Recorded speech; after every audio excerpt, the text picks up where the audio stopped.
beranggapan bahwa Allah kok nggak adil sama aku, yang lain hidupnya begini-begini, aku kok ngene misalkan, ya.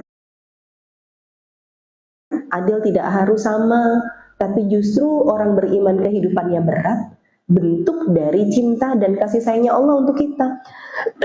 Karena yang namanya kehidupan dunia itu memang disebutkan darul bala, tempatnya ujian itu ya dunia. Kalau kita mau cari bahagia, kita mau cari semua apapun yang kita inginkan berhasil sesuai dengan apa yang kita rencanakan, ya salah alamat kalau kita di dunia, karena itu semua adanya di surga. Nah, perjalanan kita ke surga itu panjang, jalannya itu terjal. Makanya dengan jalannya terjal untuk menuju ke surga, sekarang jangan bawa sesuatu yang nanti kita berat. Jangan akhirnya memberatkan perjalanan kita dengan masih ada ganjelan-ganjelan di dalam hati, urusan-urusan manusia yang belum selesai, masih nyimpan amarah, masih nyimpan dendam, nyimpan sakit hati, nyimpan kecewa.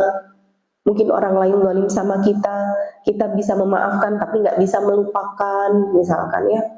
Atau misalkan nek ngono titenono, misalkan ya sudah hilangkan, karena di antara yang bisa memperringan hisab kita itu adalah saat kita kembali kepada Allah biqalbin salim, dengan hati yang selamat. Ya, yang pertama kali dihisab sama Allah itu bukan amalan secara zahir, tapi amalan secara batin.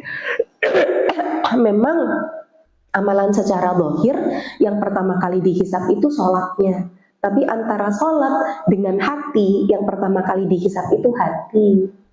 Maka jangan sampai kita mau tidur itu masih nyimpan gerundelan, masih nyimpan sakit hati, masih nyimpan rasa dendam, belum bisa maafin kesalahan gitu ya. Sudah diikhlaskan, dijadikan kalau kita nggak punya apa-apa untuk bisa kita sedekahkan, boleh kok kita ini bersedekah dengan cara memaafkan kesalahan orang-orang sama kita. Kita didolimi sama orang, karena nanti ada salah satu sahabat yang ketika itu Rasulullah menyerukan untuk jihad ya, jihad gitu, sampai nanti para sahabat menyedekahkan hartanya untuk berjihad. Tapi sahabat ini di malam hari itu dia merasa tidak punya apapun untuk dia sedekahkan. Terus dia bilang gini, ya Allah, sahabat yang lain itu ada yang menyedekahkan separuh harta, ada yang seperempat hartanya. Nah, aku nih nggak punya harta. Apa yang bisa aku sedekahkan? Ya Allah, malam ini aku bersedekah dengan cara memaafkan kesalahan orang-orang yang mereka lakukan kepadaku. Jadi aku memaafkan itu dan aku jadikan itu sebagai sarana sedekahku di jalanmu. Maka esok paginya datang kepada Rasul sudah dikasih tahu nih sama Allah. Tapi akhirnya Rasulullah tersenyum ketika melihat laki-laki ini dengan mengatakan, Allah sudah menerima sedekahmu tadi malam. Nah ya, jadi ternyata apapun yang kita lakukan bagi orang lain itu sekecil apapun tidak ada yang kecil kalau sudah urusan kebaikan di hadapan Allah. Makanya disebutkan la tahtakiranna minal ma'rufi syai'an. Jangan pernah menyepelekan kebaikan sekecil apapun. Wis isone opo wis saiki, gitu ya. Ambil porsi itu dalam kita melakukan amal soleh, karena kita nggak ngerti amal soleh kita yang mana yang bakal Allah terima. Bukan berarti orang yang sedekahnya banyak yang diterima. Bisa jadi cuma gara-gara kita nyingkirin ada gangguan di jalan, tapi kita lakukan ikhlaskan Allah, itu yang Allah terima. Bukan amal kita sedekah yang banyak, bukan karena sholat kita yang wajib dan juga sunnah, bukan. Jadi sampai kemudian ada ulama yang mengatakan, aku kalau tahu amal kebaikanku ada satu aja yang diterima sama Allah, maka sudah tenang hidupku. Tapi masalahnya kita nggak pernah ngerti nih, amal ibadah kita itu yang kita lakukan yang diterima sama Allah itu bagian yang mana ya. Maka jangan pernah lelah untuk berbuat baik sekecil apapun yang bisa kita lakukan, karena di dalam Islam itu salah satu keberkahan usia kita, keberkahan ilmu kita, keberkahan harta kita itu ada pada bagaimana kita bermanfaat untuk orang lain. Dan bermanfaat itu bukan dari segi banyaknya ya.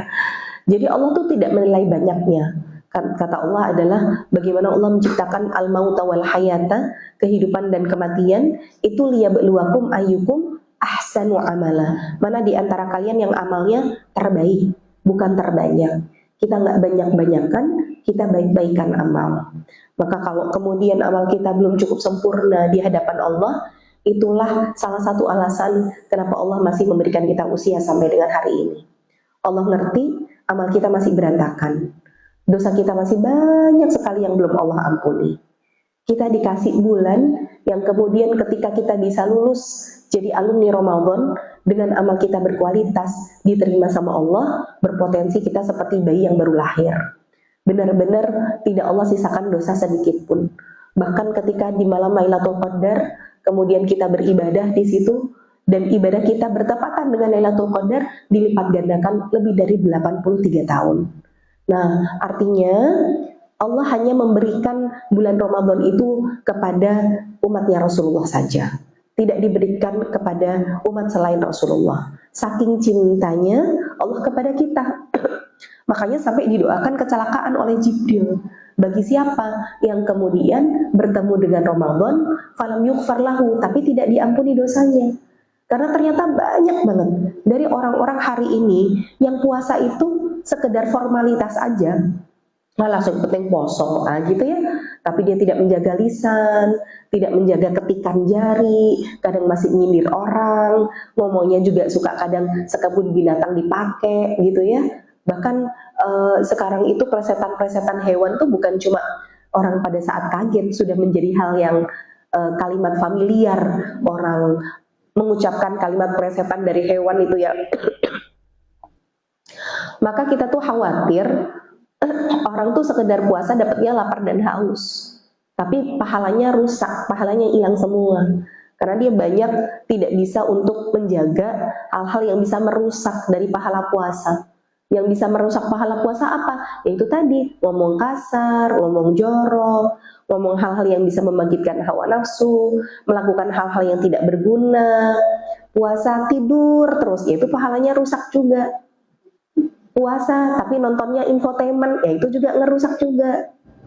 Puasa tapi hobinya nonton sinetron, sama juga ya.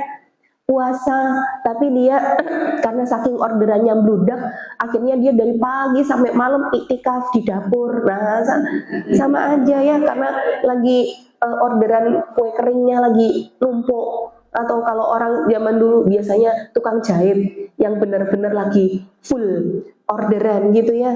Nah, ataupun gosip, ketemu sama temen di tukang sayur yang diomongke wong liya misalkan ya. Maka ini bagian dari hal-hal yang bisa merusak dari pahala puasa. Orang tidak sadar, dia cuma dapat lapar dan haus aja. Bahkan di antara yang bisa merusak pahala puasa itu juga ketika kita masih menyimpan amarah, masih menyimpan permusuhan kepada saudara kita. Jadi tolong banget ya, yang bulan Ramadan itu masih punya urusan-urusan sama manusia yang belum selesai, urusan kita sama Allah. Kalau kita melakukan kesalahan sama Allah, sekedar bertaubat, dan kita setelah bertaubat kemudian kita buktikan dengan amal soleh kita meningkat, insya Allah Allah ampuni dosanya. Tapi kalau sudah urusan sama manusia dan itu kita tidak meminta maaf kepada orang tersebut, masih punya sesuatu yang kita simpan di dalam hati, itu tidak bisa untuk selesai ketika nanti sebelum masuk surga. Nggak bisa, harus diselesaikan dulu. Bahkan dunia belum selesai, di akhirat nanti harus diselesaikan. Nah, di antara yang bisa untuk menggugurkan pahala puasa, itu di antaranya adalah masih menyimpan permusuhan itu. Poso, neng cek anyel karo koncone, hati-hati loh, pahalanya hilang. Ya, yuk sekarang puasa momentum untuk kita berusaha untuk membersihkan hati. Sudah, apapun yang orang lain lakukan sama kita, bukan tugas kita untuk membalas kedolimannya. Karena orang itu ada dua yang kemudian dibalas sama Allah, ada dua dosa gitu ya, ada dua keburukan yang kalau kemudian dilakukan, Allah bukan cuma kasih balasannya di akhirat, tapi di dunia juga dibalas, Yang pertama adalah uququl walidain, durhaka sama orang tua. Yang kedua adalah al-baghyu, zalim terhadap sesama. Jadi kalau ada orang yang zalim sama kita, nggak usah repot-repot kita doain keburukan, nggak usah repot-repot kita bales kedolimannya dia. Kedoliman itu akan kembali kepada dirinya, bahkan sebelum nanti kematian yang Allah bales bu kedoliman itu. Jadi lebih baik kita sibukkan saja untuk membersihkan hati, untuk memaafkan gitu ya, karena perjalanan kita menuju surganya Allah itu panjang sekali. Maka pembahasan kitab At-Tadhkirah yang sudah bertahun-tahun kita bahas ya, apalagi kita memang di bulan kemarin juga libur kajiannya. Saya pengen ibu-ibu ini setiap kali kajian ingat dan nyantol gitu, supaya memang kajian kita tidak membahas ilmu baru tapi yang kemarin lupa, akhirnya nggak nyambung. Nah, saya pengen ibu-ibu ngerti, oh ternyata perjalanan kita itu sudah sampai sini nih yang kita bahas, tapi mulai dari awal perjalanan kita masih ingat runutannya apa aja. Maka semua perjalanan kita sampai dengan ke surga, mudah-mudahan ibu masih ingat, karena mungkin beberapa ada yang baru saya lihat wajah-wajahnya ya, semua dimulai dari kematian. Jadi kematian itu bukan akhir dari perjalanan, itu awal dari perjalanan. Kehidupan kita di dunia itu menjadi umatnya Rasul hanya sekedar baina sittin wa sab'in, antara 60 sampai 70. Kita minta sama Allah usia bukan yang panjang, usia yang berkah. Kalau usia kita barokah, kita berharap bahwa usia hakiki sama usia amal itu lebih banyak usia amal. Contoh misalkan, Allah mungkin memberikan kita usia hanya sekedar sampai 60 tahun. Tapi kita pingin usia amal kita kayak orang 100 bahkan 1000 tahun gitu. Jadi jangan sampai ada orang usia 70 tahun tapi usia amalnya kayak anak TK.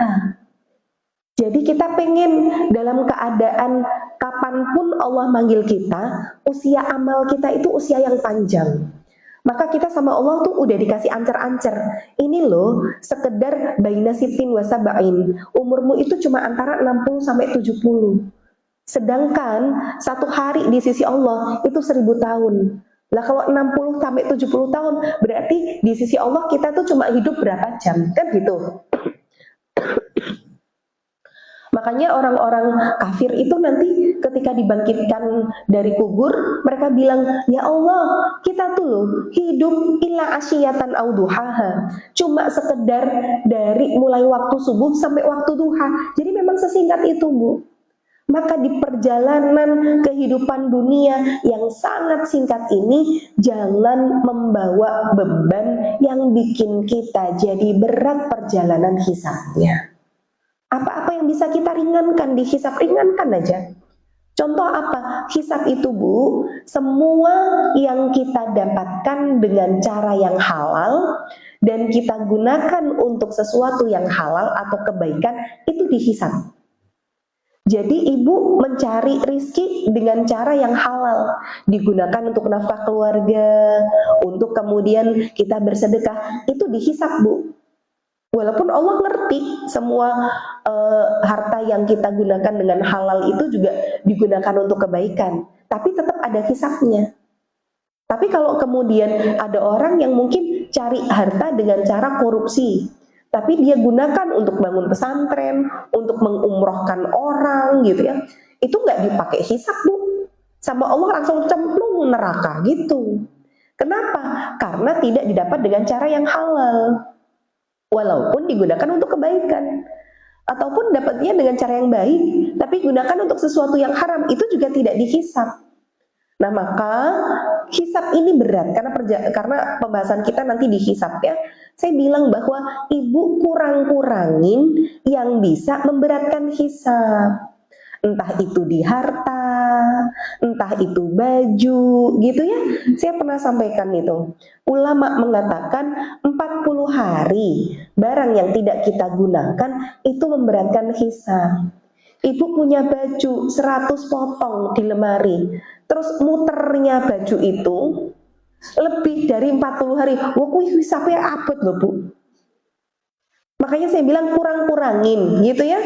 baju yang udah nggak kepake tapi eman-eman dikek-kek uang. Ibu masih punya sendal jenggel, padahal nganggo sendal jenggel yo kejeklik terus gitu ya. Tapi ketika kemudian mau dikasihin orang, iki kenang-kenangan, nah misalkan gitu ya, udahlah ini daripada memberatkan hisab, sudah ringankan aja, walaupun memang tetap dihisab, tapi kita punya alasan gitu loh di hadapan Allah. Misalkan Allah tuh nanya, kelambimu akeh banget, tapi kan ya Allah itu udah aku kasihin buat orang, ini kan aku pakai kajian, ini kan aku gunakan untuk kebaikan, nah itu hisabnya akan diringankan.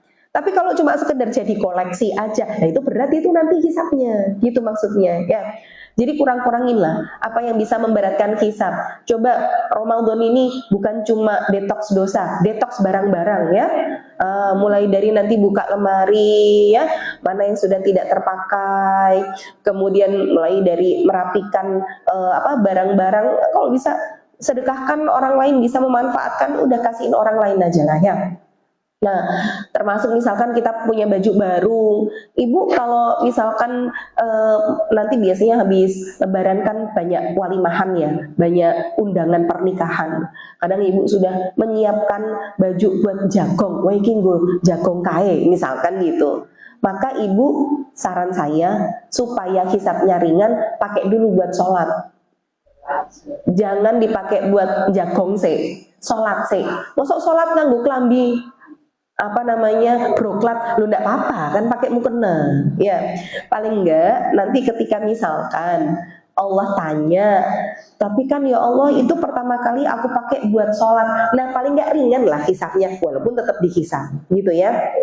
Nah, perjalanan kita di dunia tadi hanya sebentar, tapi perjalanan kita menuju Allah ini panjang, berat. Maka bawa bekal yang sekiranya ora abot. Apa itu? Ya bekal amal. Karena kain kafan tidak ada kantongannya. Ibu mau ngantongi apa? Ngantongi ATM. Nggak bisa bayar pakai QRIS ya. Nah, jadi ibu mengantongi sesuatu ya yang otomatis tidak bisa dikantongi, yaitu amal. Maka sekarang mencoba untuk beramal cerdas. Saya tadi sampaikan, kita nggak banyak-banyakan amal, tapi baik-baikan amal. Sekarang, misalkan ibu pengen usia amalnya kayak orang 100 tahun, sedangkan amal kita tidak berkualitas, gampang Allah kasih caranya, kasih iftar orang yang solih buat berbuka puasa. Karena kata Rasulullah, barang siapa yang memberikan buka puasa bagi orang berpuasa, baginya pahala puasa orang tersebut tanpa orang tersebut kehilangan pahala puasanya. Ibu kalau pengen dapat amal yang banyak, cari penghafal Quran santri orang soleh ibu kasih iftar. Mereka sehari ngaji 10 juz, biasa bu, anak pondok sehari hatam, 2 hari hatam tuh biasa mereka.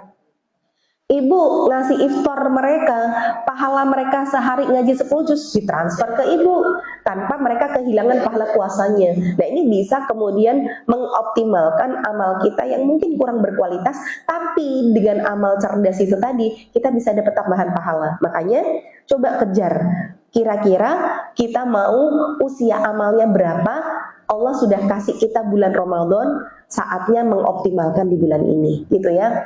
Nah, saya kemudian ulang lagi ya. Perjalanan kita dimulai nanti dari kematian ya. Kematian itu semua disesuaikan dengan kebiasaan. Karena Rasulullah bersabda, seseorang akan diwafatkan sesuai dengan kebiasaannya. Maka cari, kira-kira kita pengen diwafatkan dalam keadaan apa? Gini bu, kebiasaan itu mulai dipaksakan sebenarnya dari muda untuk jadi sebuah kebiasaan. Karena kalau kemudian kebiasaan ini tidak berhenti di usia 40, itulah yang akan jadi karakter. Itu yang akan jadi watak. Jadi nek wes watak angel. Nah, kalau belum usia 40 masih bisa dirubah. Tapi kalau sudah usia 40 tahun ke atas angel bu, enggak bisa. Kita mau ngasih tahu kayak gimana pun, kalau memang tidak benar-benar dari dirinya sendiri, nggak bisa kita untuk merubah orang lain. Nah, kalau kemudian kita sudah di atas usia 40 tahun, misalkan ibu usia 60 tahun baru tergerak untuk ngaji setelah pensiun. Dulu ya, biasa yang namanya beramal yo, nggak yang kayak sekarang. Maka ibu untuk membiasakan amal, membiasakan ngaji sehari 1 juz, membiasakan sedekah subuh, membiasakan sholat sunnah rawatib 12 rakaat, itu usahanya harus lebih ekstra daripada yang belum usia 40. Tapi bukan berarti nggak bisa berubah. Karena nanti yang Allah tentukan itu bukan di awal perjalanan, tapi akhir. Innamal a'malu bil khawatim. Sesungguhnya amal itu tergantung di penghujungnya. Makanya kalau ibu baru tergerak untuk ngaji sekarang, bismillah, Allah mudahkan. Karena orang itu nanti sama garis ajal, Allah tuh menentukan garis ajal, Bu. Kalau kemudian Allah ridho nih sama hamba ini, maka dia mendekati garis ajal, Allah akan rubah hidupnya. Jadi misalkan nih umurnya 70 tahun, dari umur usia akil balik sampai usia 60 tahun, wah hidupnya berantakan banget. Tapi Allah ridho nih, Allah sayang nih sama orang ini. Maka menjelang kematiannya, kurang setahun, kurang 2 tahun, itu Allah rubah, benar-benar dikasih hidayah, dia kemudian melakukan ketaatan, dia bertaubat, sampai nanti kematiannya akhirnya ditutup dengan husnul khotimah. Ada Bu yang seperti itu. Makanya Rasulullah bilang, inna rajula la ya'malu zamana tawil bi amali ahli jannah. Ada orang yang kemudian dia selama perjalanan panjangnya itu dia melakukan amalan penduduk surga. Hatta yakuna bainahu wa bainal jannati dhira. Sampai jarak antara dia dengan surga itu cuma tinggal sejengkal doang. Fasubiqa alaihil kitab, tapi ternyata takdirnya berkata lain.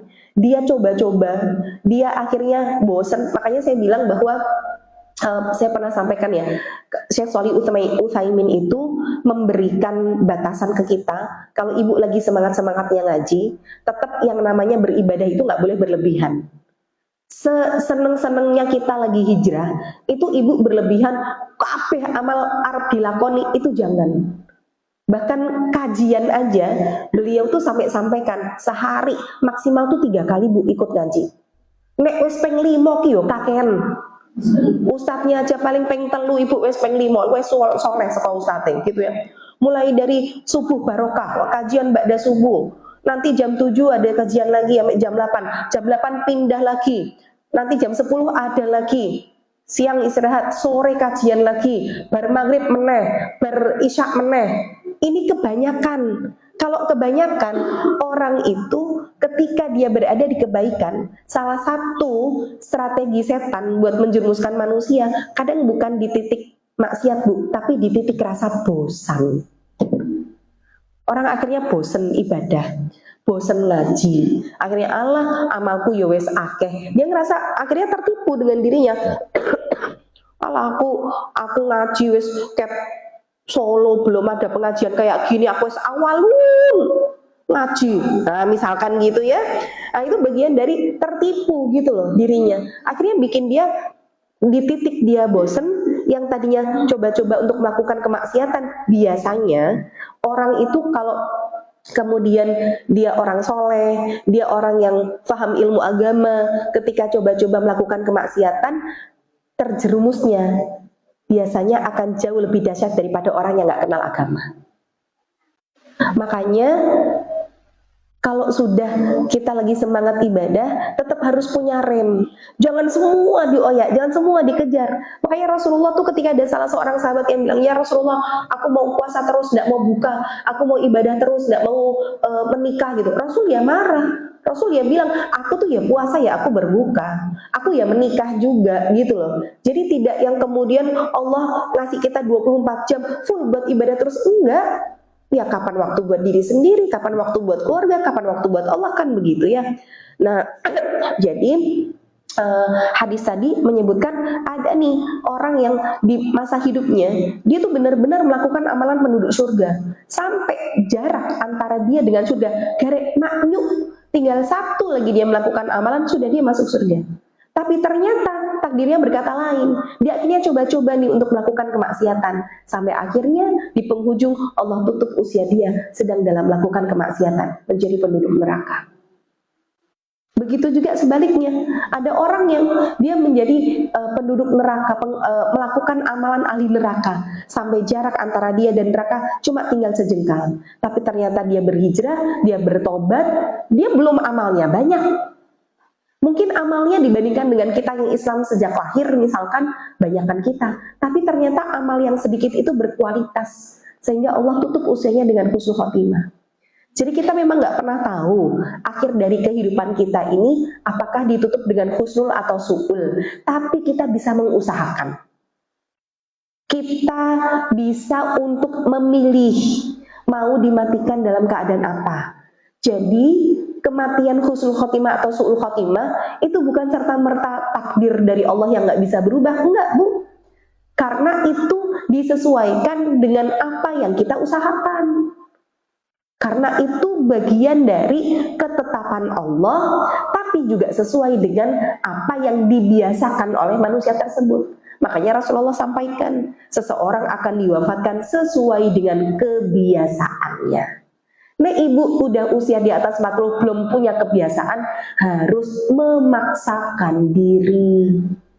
Nah, jadi nanti dari kebiasaan yang sudah kita rutinkan, kita diwafatkan dalam keadaan itu, sampai nanti saat kita dibangkitkan, kita juga tergantung dari kondisi ketika kita diwafatkan. Maka orang yang ketika tewasnya sebagai seorang syahid, misalkan kebom atau terbunuh, maka bangkit pun dalam keadaan berdarah-darah, Bu. Jadi keadaan manusia dibangkitkan sama dengan keadaan ketika diwafatkan.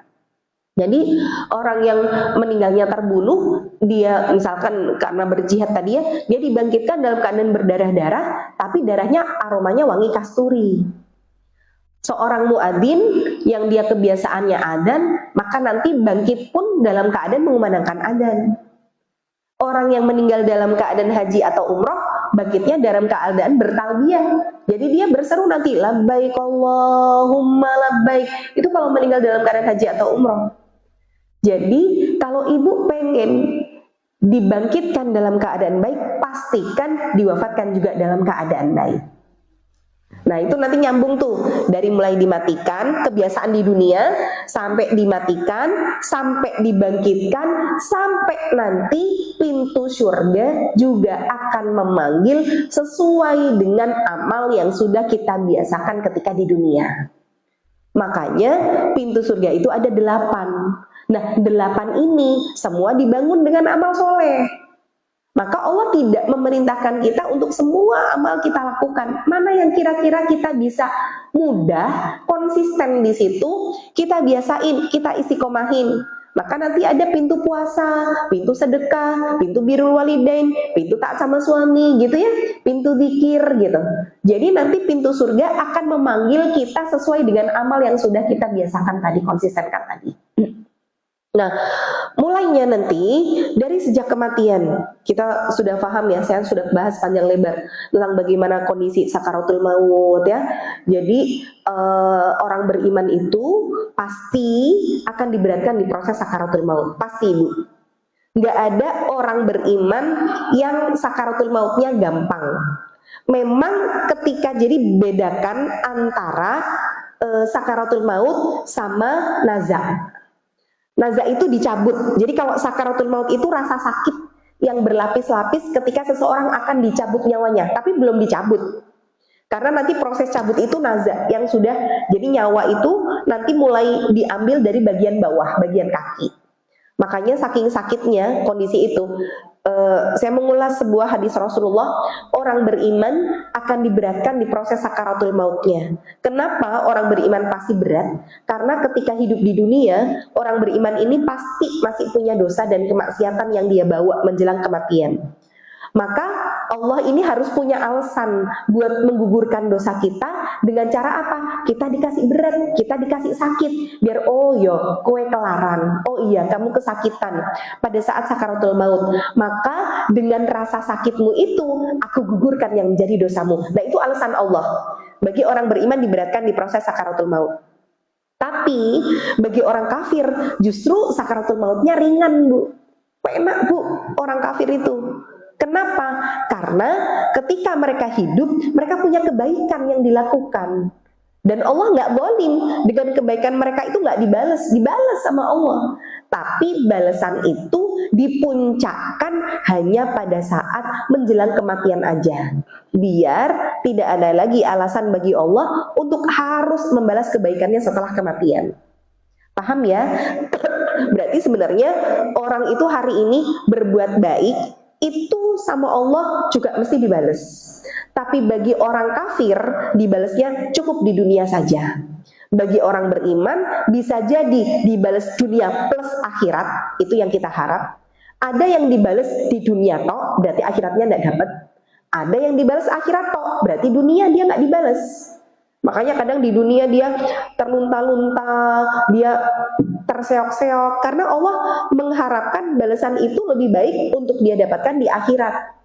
Cuman kita pengennya ya dibales di dunia, ya akhirat pengennya begitu. Cuman kalau ternyata Allah ngasih jatah kita di akhirat saja, ya enggak apa-apa. Makanya harus bisa ikhlas, harus bisa ridho itu tadi. Nah, ketika kemudian orang kafir juga pasti akan dibalas di dunia saja, maka mereka sakaratul mautnya ringan. Kemudian saat sakaratul maut ini kan sudah mulai dicabut nyawanya dari bawah, dari mulai kaki. Itu biasanya kalau dalam kondisi sakaratul maut orang sudah tidak bisa berkata apapun saking sakitnya. Paling kalau kemudian kita lihat kakinya sudah mulai begini, sudah mulai kaku gitu ya, dan kita sentuh sudah mulai dingin, tapi kok bagian sininya masih anget karena nanti dia menjalar. Mulai dari bawah ya, dicabut lagi dari jari jemari kaki, dicabut lagi sampai kemudian ke betis, sampai ke paha, sampai ke perut, terus begitu. Nah, sampai di sini, sampai kerongkongan inilah kemudian Allah katakan kalla idza balaghatil hulqum. Ketika nyawa itu sudah sampai di kerongkongan. Dan inilah pusat rasa sakit itu. Tapi bagi orang beriman, di proses nazar ini dia akan diringankan. Ada yang sekedar kayak air mengalir set gitu. Tapi bagi orang yang masih membawa kesyirikan, nah di nazar dia akan diberatkan. Dipermainkan sama malaikat, sudah ditarik, balikin lagi, tarik lagi, balikin lagi. Maka kalau kita diberatkan di sakaratul maut, itu fitrah, itu wajar. Maka Rasulullah mengajarkan kepada kita doa untuk minta diringankan di proses ini. Dengan doa gimana? Allahumma hawwin alaina fi sakaratil maut, ya.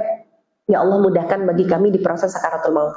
Karena Rasul tahu proses ini juga berat. Bahkan Rasul juga merasakan sakit saat sakaratul maut. Padahal sakit sakaratul maut itu karena kita masih punya dosa. Sedangkan Rasul sudah nggak punya dosa. Tapi ternyata Rasul juga diberatkan, apalagi kita yang dosanya banyak ya. Maka minta untuk dimudahkan di proses ini. Nah, begitu sampai kemudian nyawa kita dicabut nih, maka posisinya itu malaikat maut kan di atas kepala, Bu. Kemudian di sejauh mata memandang itu ada ribuan malaikat yang kemudian mereka dengan wujud aslinya. Maka nanti tergantung dari amal kita. Kalau kemudian amal kita baik, mereka menjadi makhluk yang memang kita lihat tapi tidak menyeramkan. Tapi kalau sudah amalnya buruk, mereka berubah menjadi makhluk yang menyeramkan. Nah, begitu kemudian malaikat maut ini mencabut dari bagian atas kepala, maka nanti digantikan yang membawa ruh kita adalah antara malaikat rahmat atau malaikat adab. Nah, malaikat rahmat ini kalau kemudian yang nampani atau yang bawa ruh kita, dia bawa dua barang. Satu, minyak wangi dari surga. Dua, kain kafan dari surga. Ini sudah dibekali sama Allah.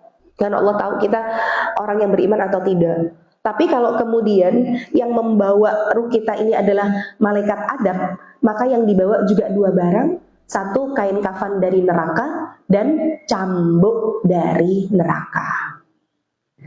Jadi saking mulianya manusia, ruh kita saja sama Allah sampai tidak dibiarkan telanjang, dibuntal, ditutup pakai kain kafan, antara kain kafan dari surga atau kain kafan dari neraka.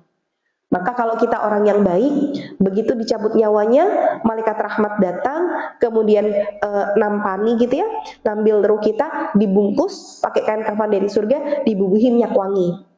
Barulah dalam kondisi ini ruh kita dibawa naik untuk ketemu sama Allah di langit ketujuh.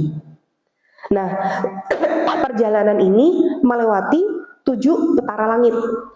Lapisan langit pertama bertemu dengan para malaikat gitu ya. Nanti kalau kemudian ini adalah orang yang baik, para penghuni dari langit pertama akan bertanya, ini ruh siapa? Kok wangi sekali yang kamu bawa? Oh ini, nah nanti di-spill, dikasih bocoran sama malaikat rahmat ini. Oh ini Fulanah binti Fulan. Oh ini orang yang gemar sedekah itu. Oh ini orang yang suka sholat malam itu. Jadi malaikat itu sudah ngerti tentang kita disebabkan dengan amal yang konsisten yang kita lakukan.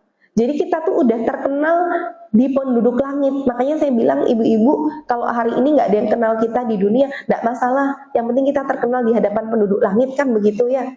Jadi hari ini kita nggak banyak-banyakan followers di dunia, tapi banyak-banyakan followers di antara para malaikat. Nah, jadi lebih kita berharap menjadi orang yang viral, tapi di penghuni langit saja, bukan di penghuni dunia.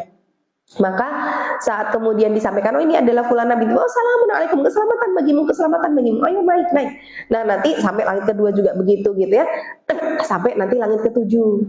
Nah di langit ketujuh ini ketemu sama Allah, maka Allah kemudian kasih lihat, oh ini adalah orang yang baik, amalmu begini, tapi balasan amal kebaikan kita itu nggak bisa langsung dikasih sekarang juga, kecuali kita sudah dikuburkan.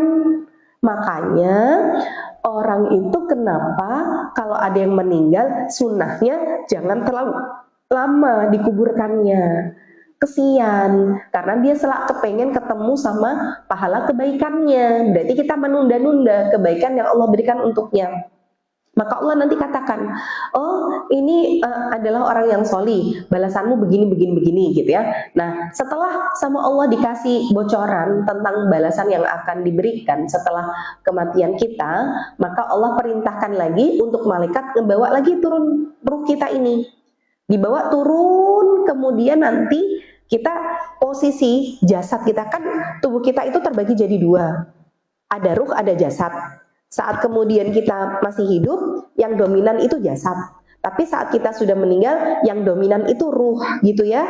Tapi saat kita meninggal itu, posisi ketika ruh kita lagi dibawa naik nih ke langit ketujuh, jasad kita itu sedang diurusi sama manusia. Lagi waro-waro, inna lillahi wa inna ilaihi roji'un gitu ya, telah meninggal dunia, itu masih diurus itu. Kemudian dimandikan, dikafani, disolatkan. Jadi di posisi ini setelah bertemu dengan Allah, kemudian turun nih malaikat, ruh kita lantas diselipkan di antara kain kafan. Jadi disatukan lagi, Bu. Nah, ketika disatukan ini, kita masih bisa melihat jasad kita sedang diapakan. Jadi kita tuh ngelihat proses, kita lagi dikafani, kemudian keluarga kita berkumpul, menangis, itu kita bisa, Bu, melihat itu. Tapi kita sudah tidak bisa berbuat apapun. Ya, makanya nanti kalau di ilmu fikih gimana cara memandikan jenazah, harus perlahan ya, dan mayit itu masih bisa mendengar perkataan kita. Makanya kan sunnahnya jangan mengucapkan sesuatu kecuali kebaikan dalam kondisi itu.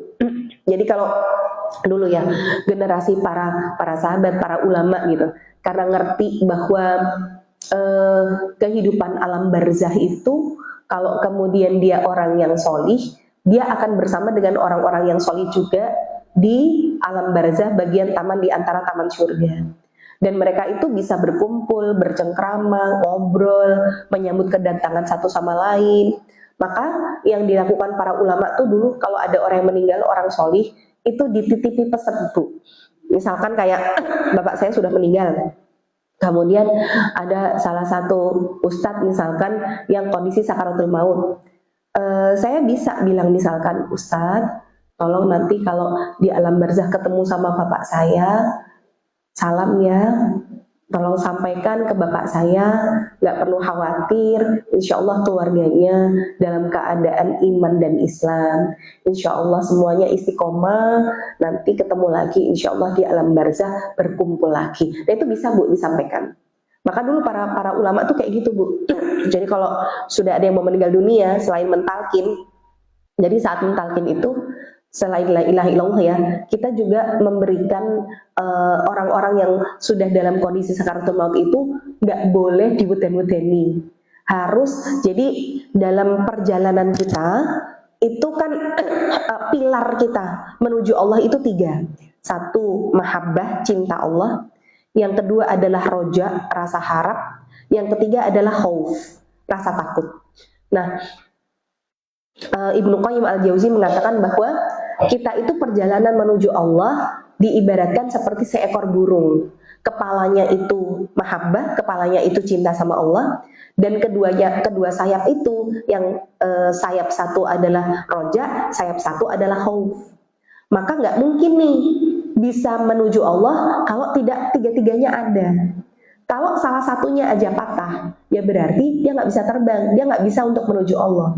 Nah, 3 ini harus seimbang, tapi ada masanya di kondisi-kondisi salah satunya harus lebih dominan. Contoh misalkan, pada saat orang akan menghadapi sakaratul maut, itu yang harus lebih dominan rojaknya daripada khaufnya. Rasa harapnya harus kemudian diselipkan lebih besar daripada rasa takutnya. Jadi kalau sudah kiai-kiai sepuh kayak ibu-ibu kayak gini, sudah nggak boleh diuden-udeni. Ibaratnya, bu, wes tuwek barang, cek senengane ngene, kok mlebu neraka lho bu, dosa lho bu. Oh nek mlebu neraka kok ngene-ngene. Nah, itu sebenarnya kalau sudah usia sepuh ataupun dalam kondisi sakaratul maut, jangan lagi ditakut-takutin. Kenapa? Orang itu kalau sudah takutnya terlalu besar, khawatirnya jadi benci. Kalau orang sudah takut mati, takutnya nanti jadi nggak mau mati, jadi benci sama kematian. Padahal Rasulullah sabdakan, barang siapa man kariha liqa Allah, karihallahu liqa'ahu. Kalau benci untuk ketemu sama Allah, Allah juga benci buat ketemu sama dia. Jadi ibu seusia segini takut mati berlebihan tuh nggak boleh, Bu. Apalagi saya ingat zaman COVID ya. Zaman COVID itu kan ada orang yang sampai takutnya kematian kan sampai segitunya ya. Sampai nggak mau ketemu sama orang, neng dindi maskeran kerupuk gitu ya. Nggak mau salaman, nggak mau ini. Malah dia yang kena COVID. Seng etes wae, malah alhamdulillah sehat. Kan ada ya orang-orang yang tipe gitu ya.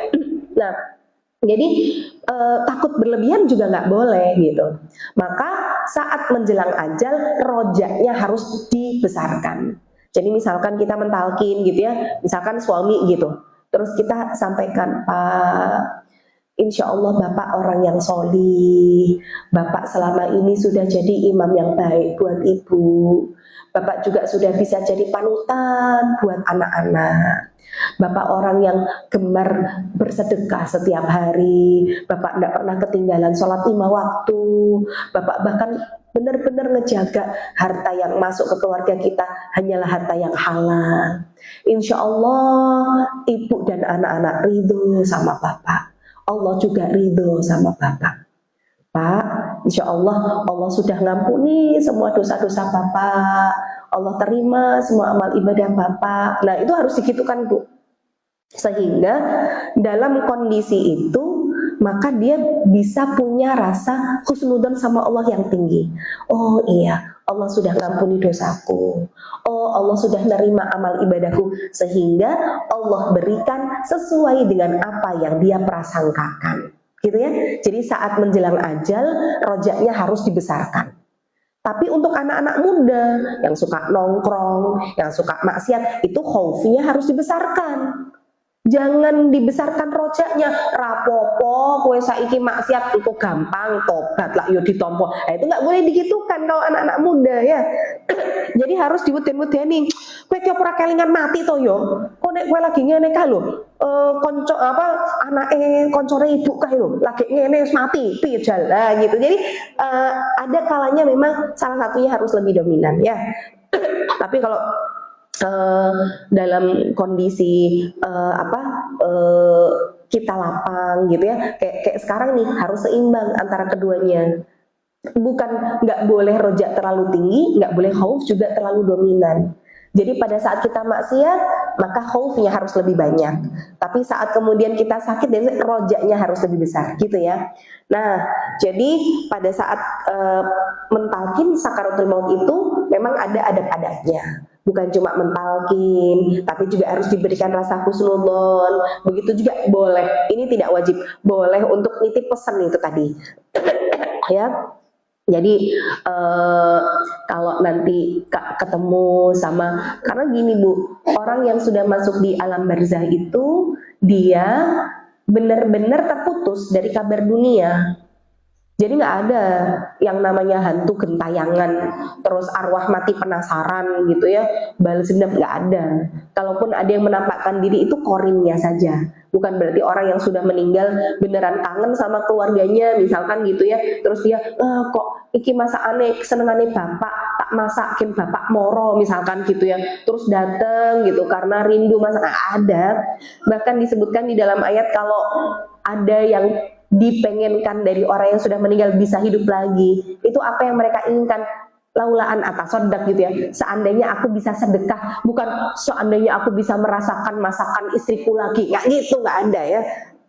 Nah jadi pada saat di alam barzah itu memang benar-benar kehidupan dunia terputus, bagaimana kabar keluarganya itu mereka tidak dapatkan. Nah, mereka baru dapatkan dari siapa? Dari orang yang baru saja meninggal, yang ketika sama-sama masuk di alam barzah yang bagian kenikmatan. Dan ketika di dunia mereka saling mengenal. Makanya tadi, kalau bapak saya meninggal, ada ustadz yang kenal sama bapak saya meninggal juga, ketemu nih di alam barzah yang bagian taman di antara taman surga, mereka bisa menyampaikan pesan itu. Jadi orang yang sudah meninggal bisa tanya, kabar istriku gimana, anakku sekarang gimana, cucuku sekarang berapa, itu lewat orang yang baru saja datang itu tadi, ya. Maka kalau kemudian kita ini bisa untuk menyamakan antara kita, suami, anak-anak dengan keimanan dan amal soleh, itu tidak perlu khawatir kalau salah satu di antara kita pergi lebih dulu. Karena selama tujuan akhirnya itu sama, insya Allah ketemu. Yang beda cuma waktu keberangkatannya. Suami kita berangkat duluan. Engko aku nyusul yo Pak yo, entenono aku yo, tunggu ibu ya Pak di sana ya. Nanti kalau ibu datang tolong disambut. Itu bisa Bu, menyambut kedatangan. Makanya perintahnya Allah kan, ku anfusakum wa ahlikum naro, jaga diri, jaga keluarga, di situ aja. Karena keluarga itu sampai kapanpun masih akan jadi orang-orang yang akan kita ingat mereka. Kalau temen itu nggak sebegitunya Bu, makanya saya pernah bilang kan, yang paling setia doain kita saat kita nggak ada, saat kita meninggal itu cuma 3 orang, ya suami, ya pasangan hidup, ya anak-anak, ya orang tua. Koncoki ibu mau punya bestie sedekat apapun, maaf, ibu meninggal setengah jam dewes lali, bahkan habis dari ngelayat ibu dewes nyoto kok, wes ngiras kok. Ayo bariki ngiras neng di lo jenazah lo masih di depan mata, sudah mikir habis ini makan apa. Jadi kenapa kok kita diperintahkannya itu kembali ke keluarga? Karena mau sampai kapanpun keluarga itu bakalan jadi orang yang kita ingat menjelang kematian. Makanya nanti Bu, pada saat sakaratul maut tadi, kalau kita adalah orang yang soleh, yang datang pada saat kita akan dicabut nyawanya bukan cuma malaikat maut, tapi Jibril juga datang. Maka yang dilakukan Jibril apa? Dia sekali lagi memberikan kabar gembira, termasuk memberikan kita ketenangan untuk apa yang menjadi kabar dari keluarga kita saat kita meninggalkan mereka. Karena biasanya orang yang akan meninggal masih mikirin keluarga, engkone aku mati anakku piye, bojoku piye. Nah, Allah tahu itu. Makanya diutus Jibril untuk kemudian Jibril bilang, sudah, tidak perlu risau, nggak perlu kamu khawatirkan keluargamu. Nanti keluargamu sama Allah akan diurus. Mereka jadi orang-orang yang diistiqomahkan, sehingga nanti kalian ketemu lagi. Maka si calon mayit ini begitu dengar kabar berita dari Jibril, tenang dia. Maka Jibril akhirnya membacakan ayat, ya ayat Tuhan nafsul mutmainnah itu ya, irji'i ila rabbiki radiyatan mardiyah fadkhuli fi ibadi wadkhuli jannati. Maka begitu dapat kabar gembira dari Jibril tentang apa yang Allah lakukan terhadap keluarganya, terhadap dirinya, bagaimana Allah ridho sama amalannya dia, Maka akhirnya si mayit itu meninggal dalam keadaan tersenyum. Jadi kalau kita lihat, ya Allah, mayitnya kok guyu, kok senyum, itu karena Jibril sudah datang memberikan kabar gembira itu. Nah, kita pengen tuh kayak gitu, Bu.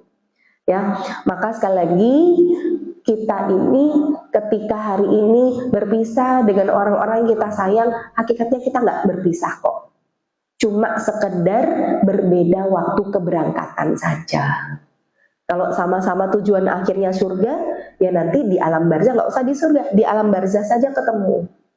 Nah, begitu kemudian sudah dicabut nyawa kita, kemudian pada saat kita akan dikuburkan, disitulah kemudian tanah yang digunakan untuk menguburkan kita itu pun juga akan membalas budi atau balas dendam terhadap apa yang kita lakukan di atasnya semasa hidup. Makanya ketika kita ini di dunia, semua yang ada di sekitar kita itu akan jadi saksi. Perbanyak saksi kita di kebaikan. Meja, karpet, dinding, itu semuanya nanti akan jadi saksi, Bu.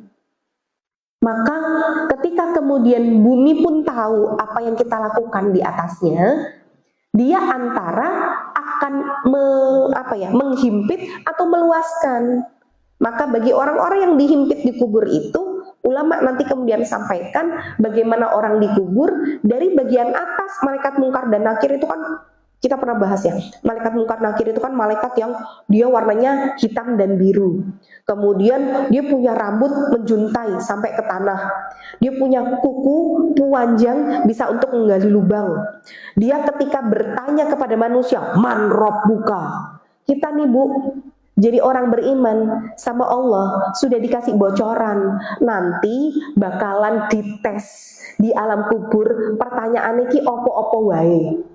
Jawabannya pun sudah dibocorkan, pertanyaannya pun sudah dikasih tahu. Ibaratnya, wes awak dhewe ki garek jawab, kan gitu ya. Cuman ternyata di sini banyak yang nggak lulus. Cuman nanti kalau tidak lulus di pertanyaan kubur, maaf Anda tidak bisa remedi. Kalau ujian di dunia gak iso jawab, gak iso remedi. Nah, nek pertanyaan kubur kan padahal pertanyaannya udah dibocorkan, kisi-kisinya ya udah ada, kan gitu ya. Sak jawaban-jawabannya kok iso-isone ya ora iso jawab gitu loh.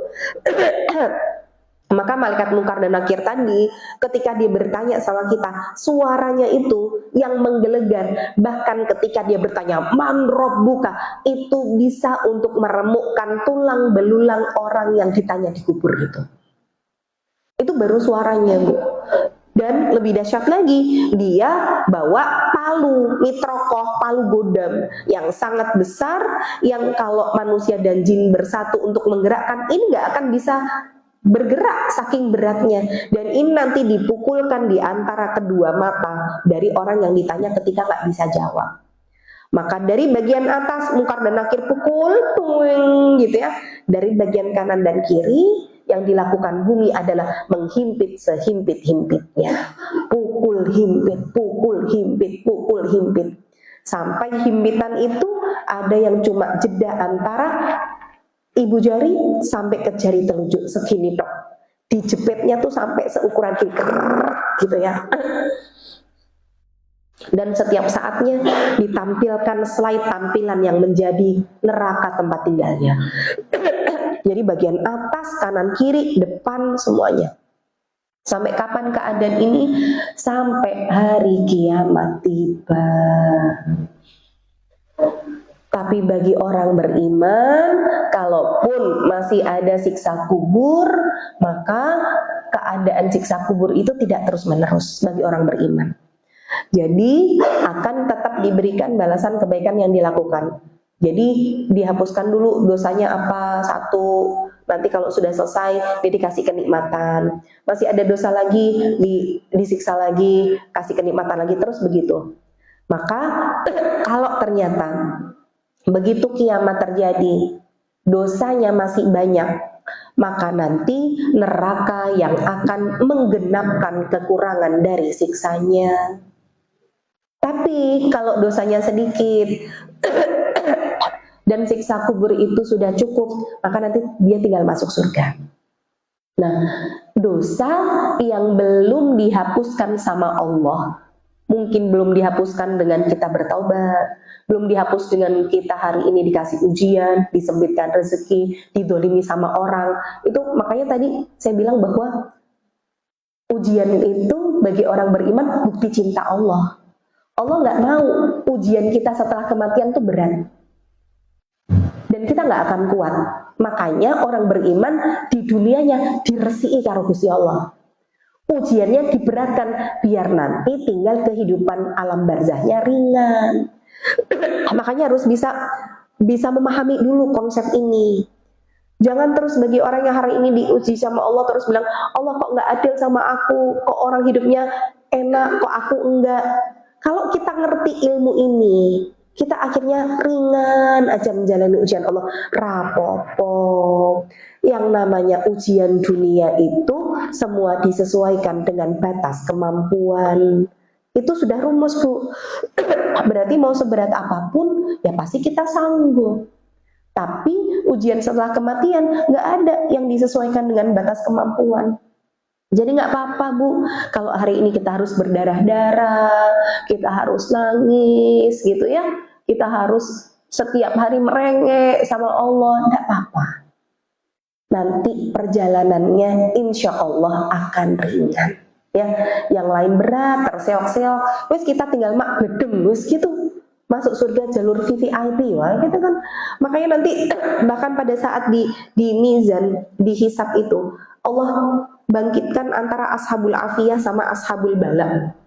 Orang yang dikasih ujian terus sama orang yang dikasih enak hidupnya. Ternyata orang yang dikasih ujian terus itu dia menempati posisi yang sangat tinggi, derajatnya tuh tinggi banget. Sampai orang yang ashabul afiyah ini bilang, itu amalan apa yang mereka lakukan? Kok bisa derajatnya tuh setinggi itu? Allah bilang, derajat yang tinggi ini nggak bisa untuk dicapai dengan sholat, sedekah, nggak bisa. Tapi mereka ini orang-orang yang ketika di dunia aku berikan ujian dan mereka bisa sabar. Sampai orang yang ashabul afiyah yang dikasih kenikmatan ini bilang, ya Allah, kalau kita tuh tahu ya ternyata derajat sabar itu setinggi ini, Bu, kita tolonglah dihidupin sekali lagi. Nek wes, kita mau kok daging kita dipotong-potong, dicincang-cincang sampai jadi bagian yang terkecil.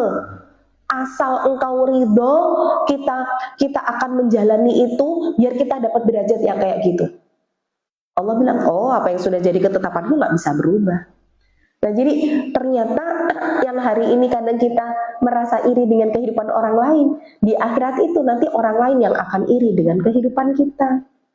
Dan kehidupan akhirat nanti khalidina fiha abada, kehidupan yang benar-benar abadi selamanya. Karena nanti, Bu, yang diinginkan dari orang-orang kafir itu mereka kematian.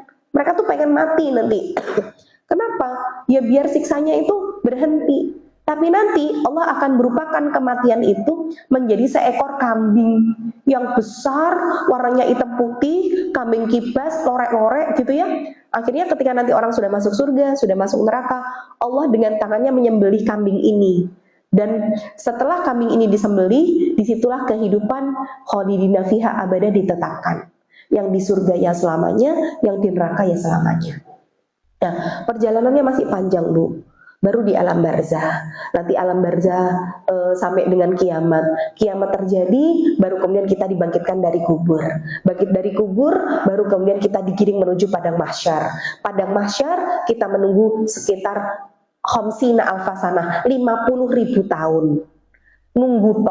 Nunggu hisab itu, Bu. Bukan di hisabnya, nunggu proses hisab. Itu benar-benar di padang mahsyar, matahari didekatkan di atas kepala, kita telanjang, kita tidak pakai alas kaki, yang laki-laki tidak dikhitan, dan keadaan itu nanti sudah Allah bedakan dengan keadaan pada saat kita di dunia melakukan apa. Orang yang nanti bangkitnya ada yang menuju padang mahsyar itu posisi jalannya pakai kepala, ada yang jalannya miring-miring, ada yang kemudian perutnya sebesar gunung dan lain sebagainya. Jadi sudah dibedakan di situ. Baru nanti di padang mahsyar setelah 50.000 tahun kemudian para nabi nanti didatangi para ulama, karena sudah tidak kuat dengan keadaan seperti itu, maka datanglah kepada Nabi Adam. Nabi Adam nggak bisa memberikan syafaat terus begitu ya, sampai kepada Nabi Muhammad. Nabi Muhammad akhirnya bersujud, kemudian minta syafaat, syafaat diberikan, dan syafaat pertama nanti untuk segera diberlakukan hisab pertama kali. Maka hisab ini nanti Allah terbangkan buku catatan amal kita nangkep antara tangan kanan atau tangan kiri, itu sebagai pertanda bagaimana hisab kita. Kalau dengan tangan kanan hisabnya ringan, dengan tangan kiri atau bahkan dari belakang punggung, ini adalah hisab yang ujung-ujungnya kecelakaan. Nah, baru setelah itu kita berhasil nangkep misalkan dengan tangan kanan, Allah nanti panggil satu persatu, face to face nanti Bu. Ada orang-orang yang kan fa'amman utiya kitabahu biyamini fasaufa yuhasabu hisaban yasiro, akan dihisab dengan hisab yang ringan. Hisab yang ringan itu gimana? Hisab yang ringan tuh Allah baca gini. Oh, kita misalkan ada 100 lembar gitu ya. Oh ya, kamu dulu pernah nyepelin sholat. Oh ya, kamu dulu pernah zalim sama orang. Kamu pernah ini. Jadi kita tuh nanti benar-benar hisab itu satu-satu Bu. Cuman bagi orang beriman, jadi semua kan nanti tidak melihat tuh hisab. Tapi yang mereka tuh nggak tahu yang Allah katakan ke kita tuh apa. Tapi orang beriman itu ada yang ketika kemudian dosanya dibacakan, kemudian dia bilang, iya ya Allah, aku mengakui dosa itu. Dia bersujud. Kemudian dibacakan, iya ya Allah, aku mengakui dosa itu. Dia bersujud. Sampai orang-orang tuh nggak ngerti, ini kok sujud terus tuh kenapa? Oh, jangan-jangan dia memang sujudnya itu karena Allah sudah mengampuni dosanya. Oh, berarti orang ini orang yang baik gitu. Nah, jadi yang hisab ringan itu sama Allah. Jadi dosa kita itu Bu, ada yang kita sudah bertaubat, tapi dosa kita masih ditulis. Ada yang kita sudah bertaubat, dosa kita sudah dihapuskan. Ada yang ketika kita sudah bertaubat, dosa kita sudah tidak lagi dilihat sama Allah, tidak diadab. Nah itu ada. Jadi memang nanti ada perbedaan antara bagaimana Allah sebagai pemaaf sama bagaimana Allah sebagai pengampun. Allah sebagai afu sama Allah sebagai ghafur gitu. Jadi ada orang-orang yang ketika dia bertobat, dosanya tuh masih ada. Tapi sama Allah kayak cuma, oh ya kamu pernah begini, kamu pernah begini, kamu pernah begini. Dah, dari semua kesalahanmu, semua aku maafkan. Dan dari satu kebaikanmu yang kamu lakukan, aku terima. Masuklah ke surga. Nah, ini hisab yang ringan. Tapi ada hisab yang detail gitu ya. Ada yang nanti orang-orang digugat sama Allah. Di antara yang 3 orang itu, orang yang berjihad fisabilillah, orang yang gemar sedekah, orang yang dia mengajar dan belajar ilmu agama. Tapi ternyata 3-tiganya ini ujung-ujungnya neraka karena salah niat. Jadi memang kita nggak ngerti Bu, perjalanan hisab kita tuh seperti apa. Cuma kita berharap kalaupun kita nanti dihisab, minta hisabnya yang ringan. Tapi ada yang lebih spesial dari itu. Ada sekitar 70.000 golongan dari umat Rasulullah yang bisa masuk surga tanpa hisab. Jadi yang lain masih antri hisab, kamu wes jalur VVIP, wes langsung surga, nak bledeng gitu ya. Nah, langsung jalan. Nah, di antaranya yang tidak minta diruqyah, yang tidak melakukan tatoyur, tidak melakukan pengobatan menggunakan besi panas, ini nanti di antara syarat-syaratnya gitu ya. Nah, baru nanti setelah hisab, kemudian Allah hadirkan neraka, Allah bentangkan jahanam, Allah bentangkan sirat, kita meniti sirat satu persatu. Baru setelah meniti sirat, kita bagi orang beriman hisab lagi kedua di kontoroh, tempat penjernihan hati. Dari situ akan masuk neraka orang-orang yang dengan membawa amal soleh banyak, tapi masih ada urusan-urusan yang di dunia dia belum selesaikan. Suka ngomongin orang, suka ngefitnah, suka nyindir di status, nah, misalkan ya. Pokoknya yang dia masih ada urusan sama manusia. Maka nanti hisab kedua di kontoroh ini. Barulah dari kontoroh ini nanti orang-orang sudah tereliminasi buat yang urusan-urusan di dunianya belum selesai. Baru setelah semua benar-benar hatinya bersih, maka nanti Rasulullah yang pertama kali membuka pintu surga, dan disitulah surga akan kemudian memanggil dari pintu mana amal yang kita sudah konsistenkan di dunia. Nah, baru nanti masuk surga, orang-orang yang masuk neraka, baru nanti terjadi syafaat lagi Rasulullah. Syafaat lagi untuk mereka bisa masuk surga, dikeluarkan. Siapa mereka? Ada yang punya anak solih gitu ya. Ada yang punya anak yang meninggal usia belum akil baligh, bisa memberikan syafaat bagi orang tuanya. Ada yang syafaat dari Al-Quran, ada syafaat dari teman-teman solih, ada syafaat dari kita suka puasa. Jadi macam-macam Bu. Syafaat itu intinya adalah penolong gitulah ya. Jadi harusnya kita nggak bisa masuk surga, tapi karena ada sesuatu yang kita lakukan, ditolonglah sama amal-amal ini. Baru nanti setelah orang-orang masuk surga, nanti surga pun ada tingkatan-tingkatannya. Jadi pintu surga ada 8, tapi tingkatan surga ada 7. Nanti surga yang tertinggi adalah Firdaus. Nanti macam-macam gitu ya. Surga itu ada tingkatannya tuh berbeda-beda. Maka nanti Rasulullah memberikan syafaat lagi, ada orang-orang yang awalnya dia berada di tingkatan surga paling rendah, tapi diberikan syafaat untuk bisa naik ke tingkatan surga yang lebih tinggi. Barulah nanti ketika orang sudah masuk surga, neraka juga sudah begitu. Jadi nanti surga sama neraka itu transparan Bu. Jadi orang yang di surga sama orang neraka tuh nanti bisa komunikasi. Dan dalam ayat ya disebutkan orang yang ada di surga tuh bilang, ini kan keadaan yang dulu kalian tertawakan untuk kami gitu. Sampai mereka bilang, tolonglah penghuni surga, kasih kami air, haus sekali kami di sini. Maka penghuni surga mengatakan, maaf ya, Allah haramkan air untuk kalian. Nah kayak gitu. Jadi keadaan neraka itu nanti pun juga berlapis-lapis. Tingkatan yang paling dasar keraknya neraka orang munafik, kemudian yang tengah nanti orang kafir, yang paling bagian atas dari neraka itu orang beriman yang masih punya dosa. Nah, dosa tadi orang yang beriman yang ketika diadab kubur belum selesai untuk dicuci dosanya, maka disempurnakan di neraka. Gitu ya. Nah, tapi di neraka bisa jadi tergantung nanti lamanya. Ada yang tadi punya syafaat-syafaat, maka dia akan dikeluarkan. Tapi ada yang sudah gosong, setelah ribuan tahun baru keluar. Nah, nanti macam-macam keadaan di neraka juga. Barulah kemudian nanti di akhir, di surga, sudah semua orang beriman masuk surga, barulah tadi Allah memanggil kambing yang dia sebenarnya adalah kematian, dan kematian dimatikan oleh Allah. Barulah di situ kehidupan kekal abadi selama-lamanya. Nah, ini perjalanan yang saya ringkaskan sampai dengan kehidupan surga.